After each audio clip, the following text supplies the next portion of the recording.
the first time in far too long, it's Wildcats Weekly presented by Armored Roofing. Hello, welcome to the show. I am Ben Horner with you here. As for the first time in about 3 weeks, we'll catch up on everything that's been going on with your Wichita Falls Wildcats. We'll sit down with head coach Coach LaFontaine, get his thoughts on the last 3 weeks of game action for the Cats, and we'll also look ahead to this weekend's set against the Odessa Jackalopes, and we'll also get you updated on all the things you need to know for the weeks ahead here in Wildcats land. All that and more coming straight your way on Wildcats Weekly, presented by Armored Roofing.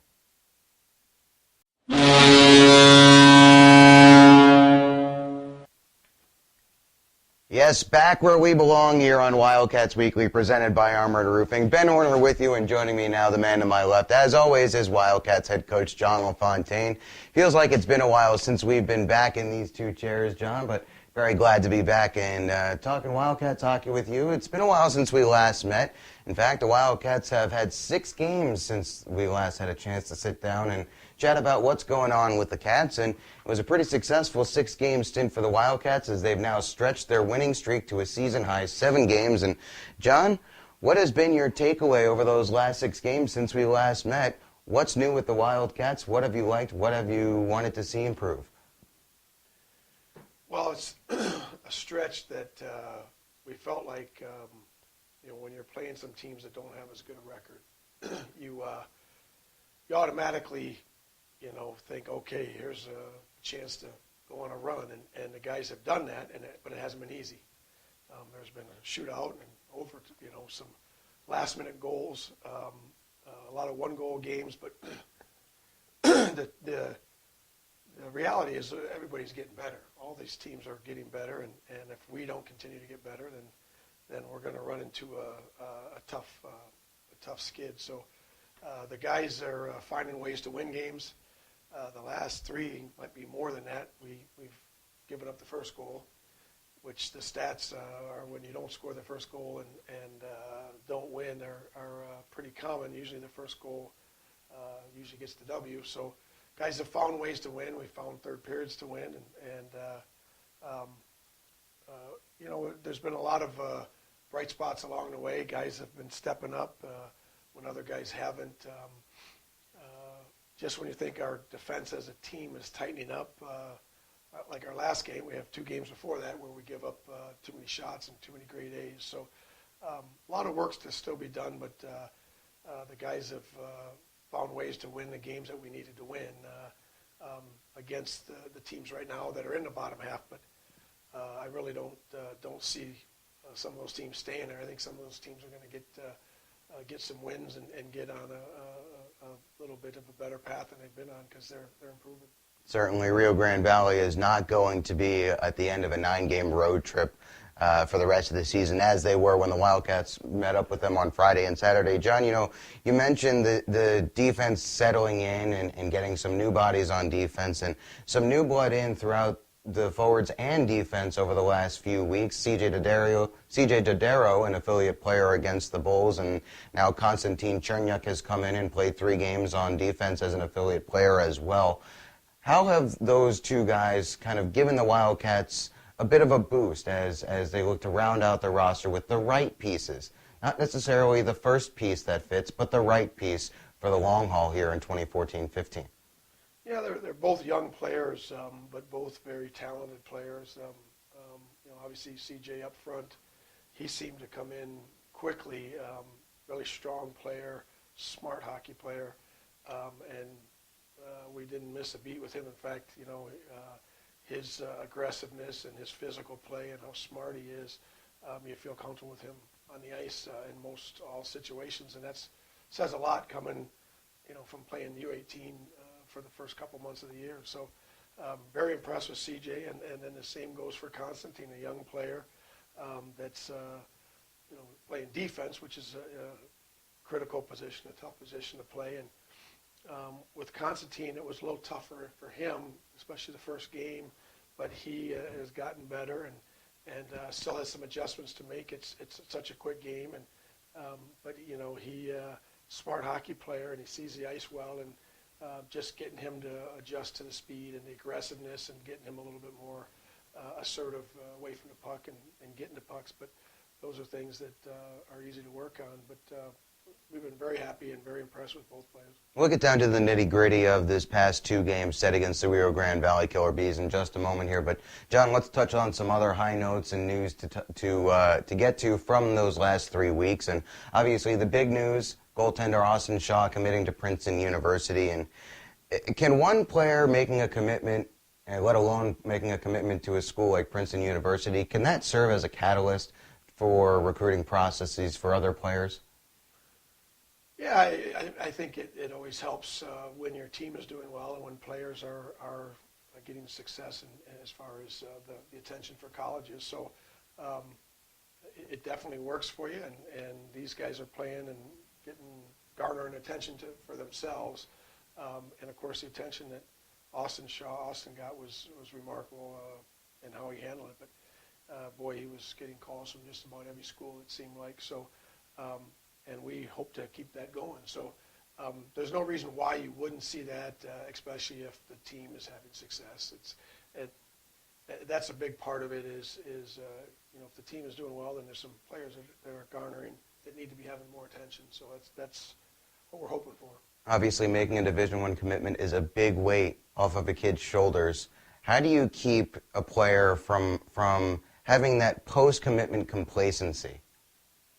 I don't know how. If you've got a way, let me know. It's the hardest thing.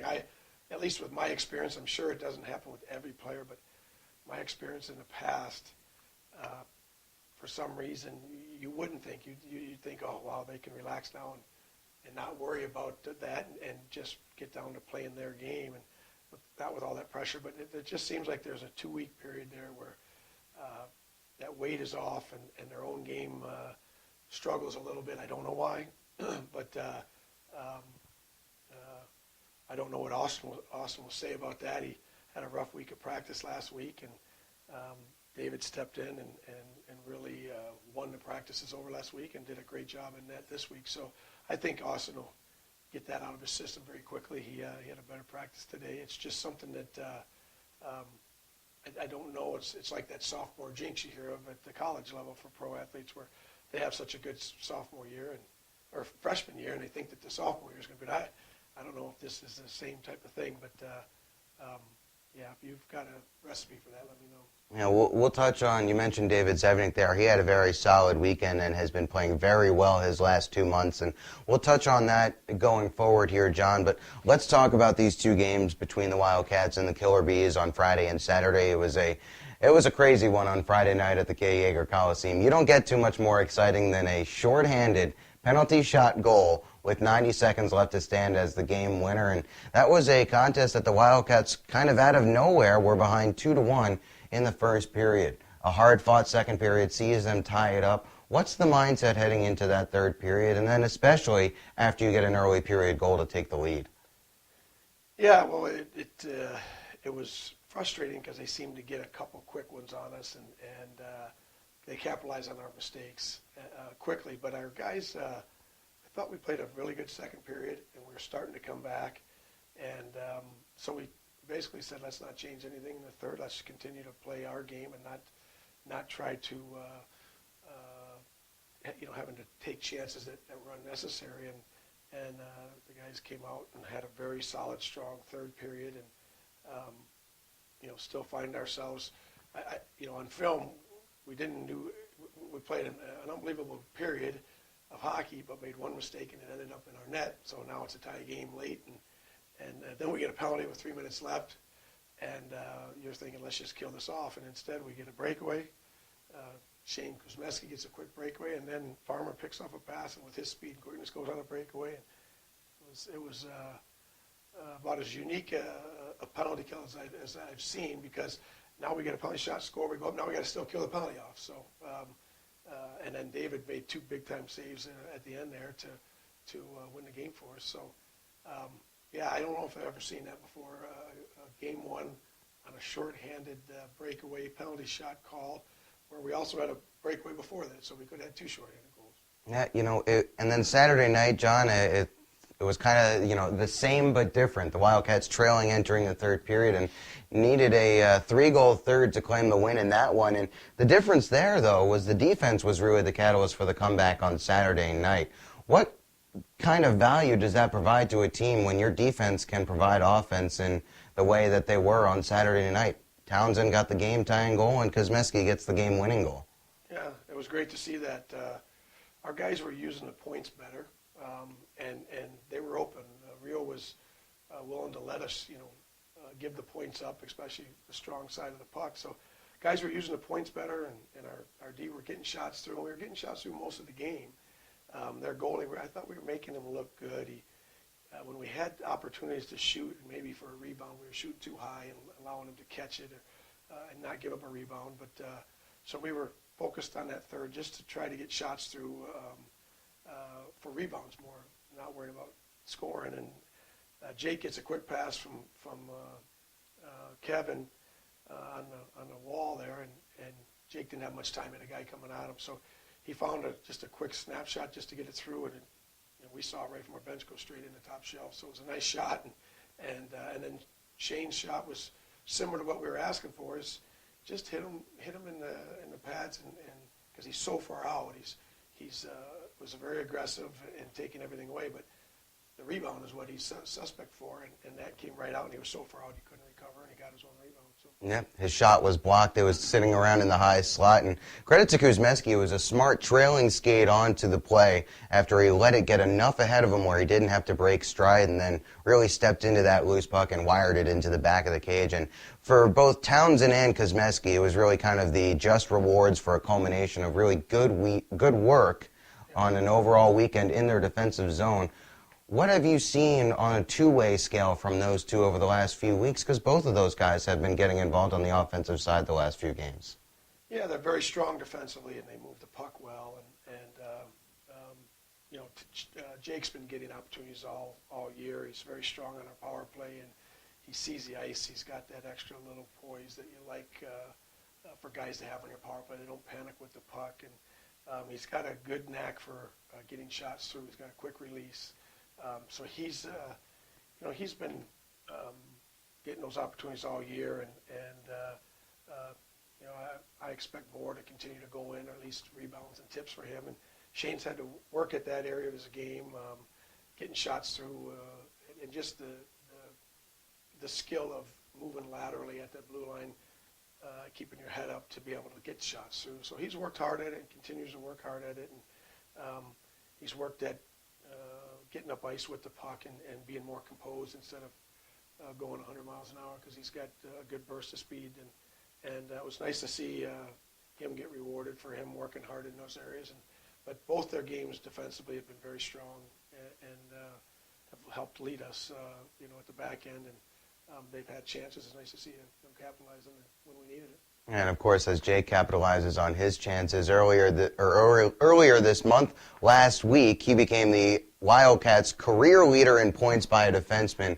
Very deserved award there for Jake Townsend, and we're sure that he's going to continue to climb up those career leaderboards here as he goes into the home stretch on his third full season. John, I want to touch on something here quick that we were talking about before we turned the camera on here, and that is the come-from-behind wins. 3 games in a row, the Wildcats have had to launch a comeback of one degree or another at one stage or another. Do you prefer to focus on that indicating some level of resiliency, or do you look at that and get a little bit concerned about the, for lack of a better term, the sluggish starts? Well, we don't want to give up 39 shots. First time I think all year we were outshot was in Odessa. And then we came back Friday and gave up another 30-some shots, and we gave up too many grade A's. So eventually those are going to come back to haunt you. So we've got to clamp down and play a little bit sounder defensively, and not be suspect to giving up the grade A's that we had been. And I thought Saturday's game we did that. We only gave up 22 shots, limited their grade A's. They got a couple of unique goals on this. One was a shorthanded backhander. That was a heck of a shot, and you don't expect to see those type of goals on the PK from them. And then the other one was a C&I shot that kind of hit a couple of different people, and I think David was screened on it. But other than that, I thought that we really played how we need to play. Then, even though we were coming from behind, we got our close to our 40 shots, I think 37 shots. If you get those kind of shots on net and limit the other team to 20, 25 shots, you're going to have success on most nights. So pretty happy the way the guys, just kept beating them to pucks and played with that sense of urgency, and they weren't going to be denied. So. But is it fair to say that it was a controlled sense of urgency, not going 100 miles an hour and sacrificing anything on the defensive side, playing with an intensity and a pace and controlling the tempo in a way that really lends itself to continued success? Yeah, that's the goal, is to play, we call it puck possession hockey, and not have to give it up in areas. And the 2 games previous to that, we had turned the puck over more than we wanted to, and sometimes we took chances to try to keep the puck in when we didn't need to. But the effort on the back check, that's what you're constantly looking for, is what's the effort on the back check? Are we allowing our D to be able to limit their time and space and gap up? And when our forwards are helping out, it makes it easier on our D. Otherwise, we're leaving our D hung to dry. So Saturday's game was a all-around strong team effort. We had good gap. We didn't turn the puck over. Guys played strong on the puck, and they made good decisions. New term puck management. We did a much better job managing the puck and as a team, and it was great to see the results because of it. We roll on and reset here. Wildcats Weekly, presented by Armored Roofing. The man to my left is Coach John LaFontaine. I'm Ben Horner with you here. And now we continue on, and let's take a look at something on the positive end here, John. The Wildcats have made the KYC a very difficult place for opponents to come in and play through the early stages of this season. 9-2-0 in games at the K. Yeager Coliseum. Moreover, a perfect 5-0-0 mark at home in November. Has defending home ice been a priority for you and your team this year, or is it more of a byproduct of just playing winning hockey? I mean, you always want to be strong at home and establish that this is our facility and nobody's going to come in, and our fans have been amazing and they deserve to see our best effort. So I think it's more that we want to play consistent on a night-in, night-out basis, whether we're on the road at home, and if you can get each player individually to play consistent, then you got a good chance that as a team you're going to play consistent hockey. And these guys are feeding off each other, and you don't see too many nights off. And when a player's having a night off, you see other guys picking them up. So it's great to see the consistency and wanting to get better. We just want to get a little better each week, and hopefully we can keep doing that. All right, the Wildcats will get back on the road this weekend and take on the Odessa Jackalopes, and it's a Jackalope squad that they've beaten their last 2 times out, but it certainly has not been easy, John. A 5-4 shootout win in a topsy-turvy affair last Tuesday out in Odessa, and the Wildcats are certainly going to have their hands full this weekend. For whatever reason, this Jackalopes team just seems to be a problematic matchup for this Wildcat squad. They're much better than their record. They're much better than their record. They're a well-coached hockey team. They've got high-end skill that's just hard to play against. We watched their hockey. 4 out of their last 7 games were in Corpus. Tough place to play. 5 out of the last 9 have gone into overtime, and they haven't won any of those. But they really caused trouble with their offense. They're really strong. They make good plays. They like to play an up-tempo game. They want you to get into a run-and-gun game with them. And when you do, you could get in trouble. Now, I really think that you're going to see them start to have some success as far as wins and losses. We're going to do our best not to have it start next Friday and Saturday. But I'm going to tell you, if we don't respect them, we're going to really have some trouble, because our D has to really tighten up to play against them. We can't play like we have before. They're so shifty, and they move the puck so well, and they're really strong around the net. They have guys that can bury it. They've got a couple guys that are in the top of the league in scoring. They move the puck well on the back end, and you can see they're starting to get better each week. I don't know how they lost Saturday. I guess I do know their first 2 goals were not very strong goals. When they're at Corpus, there were a couple weak goals, and then they just kept storming back. They outshot Corpus, outplayed them, and eventually lost in overtime. But that's kind of been their season. With the coaching they have and the talent, they're going to get on a winning streak, and our goal is not to have it start with us. So. Quick starts have generally been the undoing of the Jackalopes this year. They gave up 4 goals in the first 11 minutes of their loss, 6-2 loss on Friday evening, and that has been their undoing against Topeka this year, against the Wildcats at times, and indeed against pretty much everyone they've played. It's just very difficult to try and come back the time and time again as they have had to, and the end result is they have no wins in their last 8 games. And John, we mentioned on Saturday during our pregame interview, you said that Rio Grande Valley, having lost 4 straight, were going to be very hungry for a win. If the Rio Grande Valley Killer Bees were hungry, does that mean the Jackalopes are going to be starving, having gone their last 8 games without a win, and indeed 1 win in their last 15 contests? Well, you got to remember they started first 14 games of the year on the road, and then they get to play a home series, and then they go on the road for another, I think it was 4 out of 5 or 6 out of 7. So they have been on the road all season, and they're going to have a lot of home games. We got to play them at home a week ago Tuesday and saw how tough they were. And, you know, we're still unproven whether we can seriously be strong on the road as it is. We haven't played very many road games, so we've got some things to prove. Our next 10 out of 12 are on the road against some very tough teams, and everybody's a little better at home. So, you know, we're going to get to see what we're made of here in the next month. John, that is the perfect segue, and I love it when you do this for me here, right into our next segment. This is a crucial stretch for the Wildcats. As you just alluded to, the next few games here are on the road, and we'll set the line in the sand as the holiday break. Before the Wildcats head home for the holidays, they have 8 games, 6 of which are on the road against division opponents. And not easy trips, the 2 longest trips of the year. What do you look for over this next month stretch? Can this be a barometer for where the Wildcats will be going into the later stages of the season? Well, and I say that in mind with the Wildcats closing 12 of their last 15 on the road. This is almost a perfect warm-up for that. Yeah, we've needed to be tested. We've had a schedule that at times didn't have enough games. We've had more home games. Everybody's a little tougher on the road. You know, you got Lone Star haven't lost at home. You got Topeka haven't lost at home.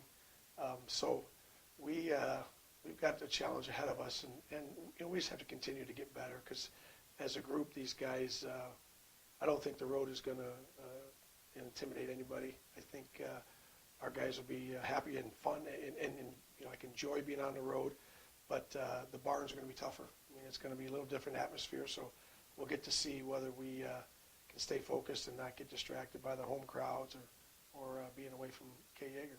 There's a stretch of 6 games in 11 days immediately following Christmas, and that starts with 2 games in Topeka, December 27th and 28th. Do you place any added importance on this next run of 8 games over the next 3 to 4 weeks here, given the difficult stretch of schedule that you have to face coming back? Well, you know, you look ahead at those, Ben, but I think the big thing right now is, you know, you're always constantly trying to say, okay, here's an area of our game we've got to keep getting better at. Here's an area of our game we've got to keep getting better at. And you know, we'd like to have the grade A opportunities in the shot differential that, you know, be wider. You know, we'd like to come in and we've got close to 40 shots and they've got 20 shots instead of 38 and 30 right now. That's about what we've been averaging. We're getting close to 36 to 38 shots a game, but we're giving up close to 30 a game. So if we can continue to work on defensively playing sounder and more responsible and working a little bit harder on that end of the ice, there's no reason why we can't have the same success on the road. All right, John, let's get to a quick question from the fans before we let you go here on a Tuesday afternoon. Wildcats Weekly presented by Armored Roofing will roll on, but before we let John get out of here, let's hear from Will Hannay. And Will asks, I have seen the past few weeks they get off to a very slow start in the first and sometimes even the second period, then lights out in the third. And John, this goes back to what we were talking about a moment ago. What do they need to do to jump out of the gates faster? Well, if you got any suggestions, Will, we could use those. We're working on that constantly. I don't know. I mean, you know, sometimes you look at your warm-up, you look at how you're preparing, you're looking at a few things. We were on a stretch earlier where we were getting the lead, and we were having a lot more success. And so it's our goal. It's our goal to come out very strong and win the first period. And I guess a good example, Saturday night, we go out and I thought we had a really strong period. We had 11 shots, they had 5 or 6, and we're down 1-0 on a shorthanded goal. So, and we had opportunities. So, you know, there's nights that are like that, and there's nights that, there was a night, so we were at Odessa. We were home against who, Ben, before Odessa on the road? Amarillo. Amarillo, where they outshot us in the first period. That we had about 3 penalties we had to kill, and that was not a good period by us. And we were at 0-0, and it could have easily been 2 or 3-0. So you want to come out like we did on Friday and Saturday, but hopefully get the first goal would be nicer. Because we have outshot them in the last couple periods. We just can't seem to get that first goal, but hopefully that changes here this week. Sometimes slow and steady wins the race, as the tortoise can attest to. The Wildcats doubling up their opponents in third period. Goals now 38-19, a scoring disparity in favor of the Cats in the third period. John, thanks so much for joining us here on Wildcats Weekly. We'll step aside. When we come back, we'll get you the news and notes for the weeks ahead here in Wildcats land. I'm Ben Horner. We'll be back with more in just a second here on Wildcats Weekly, presented by Armored Roofing. Nice job, buddy.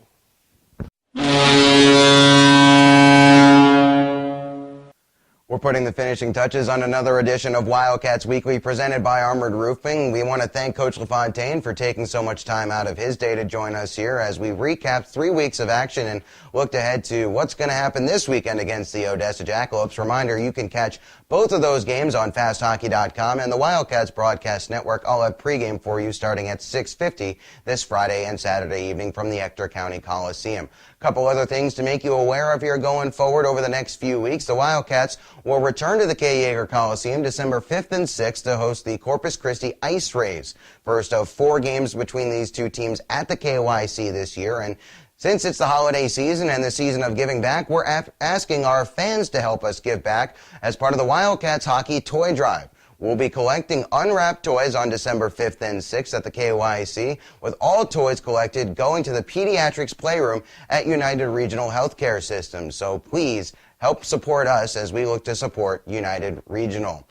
On Sunday, December 7th, it's Skate with Santa at the K. Yeager Coliseum. From 2 to 5 p.m., you can skate with Wildcats players, take part in holiday crafting, and don't miss an appearance by the big man in the red suit from 3 to 4. You can call 716-5587 for more information or to register your child. Cost is $10, and that includes crafting supplies, skate time, and skate rentals if needed. Again, that's December 7th, Skate with Santa from 2 to 5 at the K. Yeager Coliseum. Call 716-5587 to register for that one today. And one final plug here for our Movember campaign this year, as we've been raising money in the fight against prostate cancer, testicular cancer, men's health awareness, and it's a great foundation, the Movember Fund, as we look to finish off the month on a high note. You can see here on my face, it's not the heaviest mustache, but it's the thought that counts, and it's an A for effort in my book anyway. If you want to get involved, head to Movember.com and search the Wichita Falls Wildcats. There you can donate to your favorite player, or you can donate to the team as a whole. Again, that's Movember.com. Search for the Wichita Falls Wildcats. That'll do it for us here on another great edition of Wildcats Weekly, presented by Armored Roofing. Until next week, I'm Ben Horner saying thanks so much for joining us, and we'll talk to you later. Go Wildcats!